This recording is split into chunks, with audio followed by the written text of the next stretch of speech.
Présentation du restylage Cupra Léon, je suis Thomas, c'est Toto Je Full. C'est parti! Voici la version classique et traditionnelle de la Léon, donc cette forme de hatchback, et nous avons également le modèle break pour vous, bien sûr. Nous l'appelons Léon Sports Tourer. Avant, on disait toujours Léon ST. Les Espagnols ou dans la version internationale, c'est SP pour Sports Tourer. Oui, cela dépend toujours de la manière dont le marché le définit. L'un des changements importants, c'est ici la signature lumineuse. Cela est à l'arrière, le logo Cupra s'illumine au centre. Ça a vraiment l'air cool. Et aussi sur le côté, c'est également mis à jour. Si tu as le Matrix LED, tu as aussi ces clignotants en cascade. Et c'est aussi dans ce... le design en couche est vraiment cool et il y a aussi des lions illuminés dedans. Cela a vraiment l'air super cool. C'est du Magnetic Grey Matte d'ailleurs, donc une couleur mate. Et c'est vraiment, oui, juste assez classiquement gris, je dirais. Le break mesure 4,66 mètres de longueur. L'empattement est identique pour le break et la version hatchback. C'est très intéressant. Pour la Golf, c'est différent. Le modèle standard a un empattement plus court. La Golf Break est plus longue. Ici, c'est toujours identique. C'est pourquoi dans la Léon standard, nous avons autant d'espace pour les jambes que dans la version Break. Voyons cela. Des jantes en 18 ou 19 pouces, vraiment les plus grandes. Et ici, les étriers de frein Brembo sont ajoutés pour de meilleures performances. C'est le gris encaladomate, nommé d'après un des plus grands satellites de Saturne. Et là, tu vois, vraiment, c'est aussi cette couleur mate qui a une petite nuance de vert.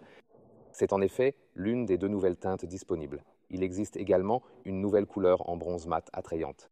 Vous la verrez dans notre revue Formator. À l'avant, quelque chose comme un museau de requin. Cela est devenu un peu pointu aussi, une nouvelle signature lumineuse. Ce sont aussi les feux Matrix. Ça me fait tout de suite penser à Zelda, au Triforce, si vous connaissez le jeu. Et c'est ainsi que clignotent les indicateurs quand je les active. La version classique 5 portes vue de l'arrière bénéficie aussi de ces feux arrière mis à jour et du logo Cupra illuminé. Et en dessous, on retrouve encore ces faux échappements typiques, ces simples garnitures décoratives. Est-ce vraiment nécessaire? Eh bien, cela reste à voir. Et bien sûr, si tu veux, tu peux également avoir des éléments en fibre de carbone, par exemple, ici aussi, pour le spoiler au total. Beaucoup de choses ont réellement évolué avec les moteurs. Maintenant, parlons-en un peu. Temps d'IRE DCC, suspension adaptative. Tu peux l'ajuster aussi dans le système d'infodivertissement. Et pour les moteurs, il se trouve qu'avec la Léon, il y a une petite distinction entre la berline 5 portes et le break. Il y a évidemment aussi le moteur d'entrée de gamme 1.5 TSI, il y a un 2.0 TDI, et puis il y a ce plug-in hybride de 204 ou 272 chevaux. Celui-ci est le plus puissant des deux, avec traction avant.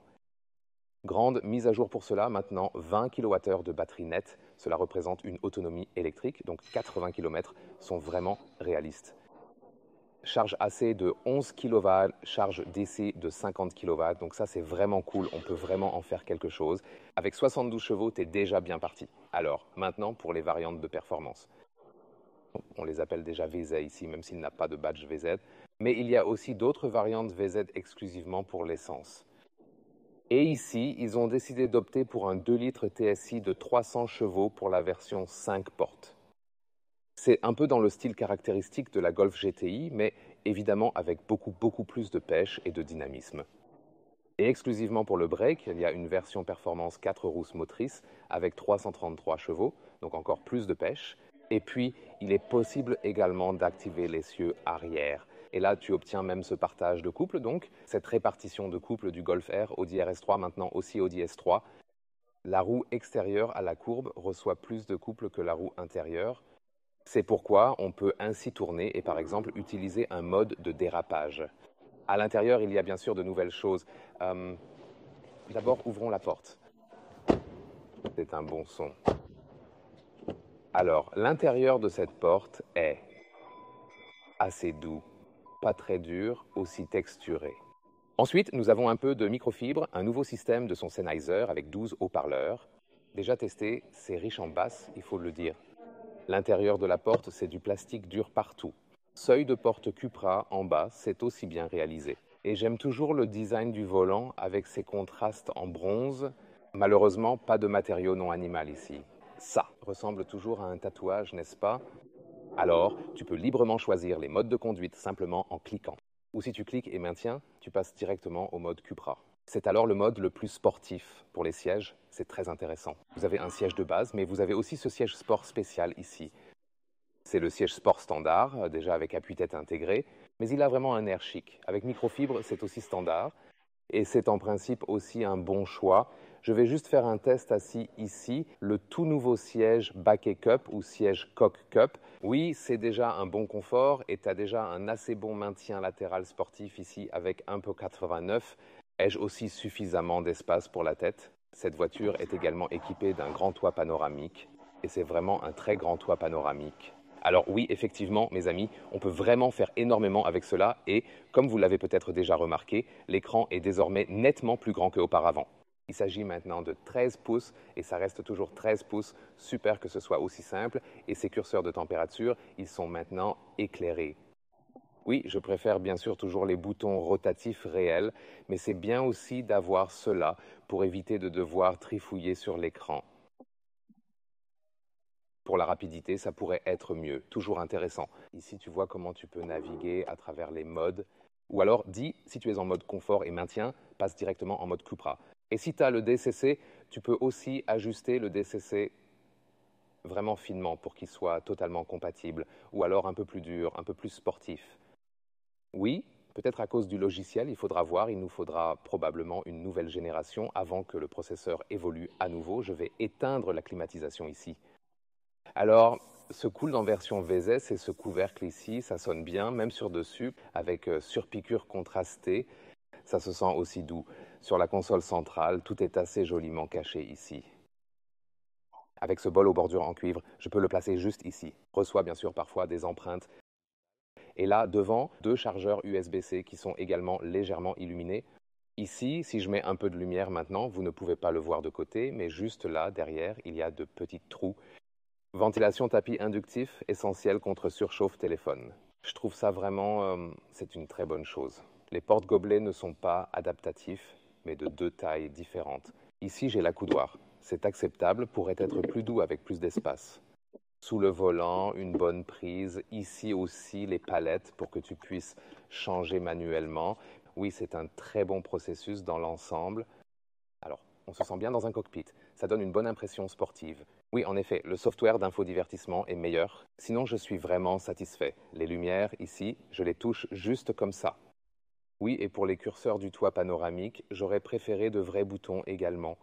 Mais quelques détails ici sont vraiment cool, comme par exemple le logo Cupra est encore une fois estampillé dans la microfibre. C'est vraiment cool. Nous allons maintenant entrer à l'arrière du break, puis nous passerons à la version 5 portes, et ensuite nous examinerons également ces autres sièges Cup Strahlen. Je suis vraiment curieux de savoir si je les trouverai meilleurs ou moins bons. À l'arrière du break ou dans le coupé sport, oui, tout est dur près des portes arrière. Oui, d'accord, ça pourrait être mieux, mais j'ai pas mal de place ici. Nous avons ici la version à empattement allongé de cette plateforme. Ça passe aussi quand je suis assis devant, même si ces sièges sportifs sont déjà assez volumineux. Et pour l'espace, au niveau de la tête, ça va avec 1,89, même si c'est aussi le toit panoramique ici. Oui, donc en général, vraiment confortable, il y a assez d'espace. Au milieu, si nous le rabaissons ici, ce sont soit les portes gobelets, soit c'est l'ouverture pour les skis. Et au centre, j'ai une unité de température qui est même en fonction en ce moment. Voilà, elle est là. Et puis aussi deux chargeurs USB-C juste ici. Je voulais juste mesurer le coffre, mais maintenant, comment l'ouvre-t-on en fait? Parce que le logo est maintenant ici, et puis là, il n'y a rien, là, il n'y a rien, ici, il n'y a rien. Oui, écoute bien attentivement. Juste sous la lumière, là, tu le sens, ici se trouve maintenant précisément le bouton. Fascinant, n'est-ce pas? Alors, voici la longueur. Ici, presque 1,05 m et la largeur aussi entre les passages de roues est de 1 mètre et bien sûr la hauteur ici qui est d'environ 68 cm. C'est vraiment bien, c'est un grand avantage avec le break car j'ai maintenant plus de place. Ensuite on tire ici et puis en fait elle reste là. Et bien sûr super pratique à gauche et à droite et puis ça tombe et là j'ai la pleine longueur. Oui, c'est vraiment pratique ici avec le break, c'est ici la batterie. J'ai au moins encore une place ici à l'avant par exemple pour le câble. Maintenant, côté Hedge, c'est la version 5 portes. Et on va regarder directement dans le coffre parce que pour vous, venant de la... Ah, marrant, c'est vrai, oui, oui, exactement. Ah oui, pas électrique ici, donc aussi là, à droite sous la lumière. Voici comment ça se présente. En gros, c'est la différence. C'est très sombre ici. Et avec le break, on était presque à 1,4 mètres, voire 1,5. Donc c'est exactement ça. La différence, celle que j'ai avec le break, qui est un peu plus long. Bien sûr, je peux rabattre les sièges, à la fin enlever cette partie. Ou alors, je dois me déplacer ici et ensuite le replier depuis cet endroit. Oui, ça marche aussi, bien sûr. Ce qui est fascinant, c'est quand Michel passe ici directement, exactement, Michel fait un tour. Je m'installe derrière le siège du conducteur, car, souvenez-vous, même empattement pour le edge et le break. Ah, juste un peu de lumière là, assez d'espace pour les jambes ici. Et cela ne serait pas le cas dans une Golf. Donc l'A3 et la Golf ont un empattement court. La Golf Break, la Léon Berline et la Léon Break ainsi que l'Octavia sont sur l'empattement long. Donc pour répéter, A3 et Golf, empattement court. Golf variant, Léon, Léon et Octavia sur l'empattement long sur cette plateforme ici. Cela fonctionne vraiment bien. Voici donc la fibre de carbone juste là, à l'arrière. Ce sont les sièges baquets spéciaux Cup. Ils ont vraiment un look incroyable de l'arrière, mais sont-ils aussi confortables qu'ils en ont l'air? Waouh, incroyablement dingue. Et là, du tissu au milieu avec des accents en microfibre. Ils ont encore plus d'accents impressionnants ici, par exemple. Pour le Formentor, vous pouvez d'ailleurs les commander aussi. Exclusif pour la version VZ. Vraiment cool. Donc oui, c'est un peu plus dur ici, je dois dire. Cela pourrait poser problème avec l'ischion lors de longs trajets, peut-être.